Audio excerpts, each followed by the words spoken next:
Chatelaine Radio Show with your host, Taylor Kay. Joining us in the Chatelaine Radio studios, employment lawyer Natalie Macdonald, and we're talking about clothing in the workplace. Hi there, Natalie. What are you finding? What's happening at the workplace right now? Well, what I find is when the temperature rises, the clothes come off. Can employers tell you what and what not to wear? Well, actually, they can if they make sure that they've got a properly drafted, clearly written policy.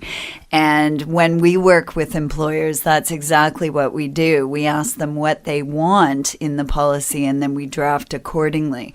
So if there are certain restrictions that you want to put on clothing, like no flip-flops, no sneakers, no tops that bear your midriff, you want to ensure that those are in a policy because, of course, that will allow you to rely on it.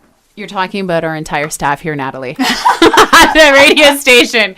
Everyone's wearing sneakers, flip-flops. I think I wore pajamas a couple weeks ago. Okay, well, it's radio. Perhaps my comments should be restricted to an office environment. Yeah. So, yes, I'll temper them. What about tattoos and piercings? Well, that's interesting. It depends on the particular environment. I have a client where, in fact, they encourage expression and freedom of expression, and therefore tattoos are acceptable. Of course, it really depends on the work environment because, you know, certainly if you're working in a law office, you really wouldn't be having a tattoo. Yeah. It's just part of the culture, I think, that you try and cultivate. Or it just wouldn't be visible. Right? It wouldn't be visible. No, exactly.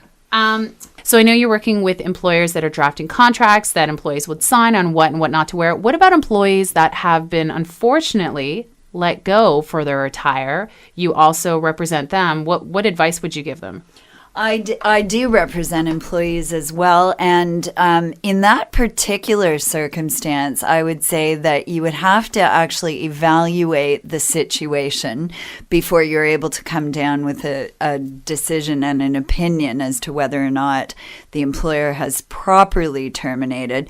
But for the most part, you're not going to really get near a cause allegation if you're terminating for a dress infraction.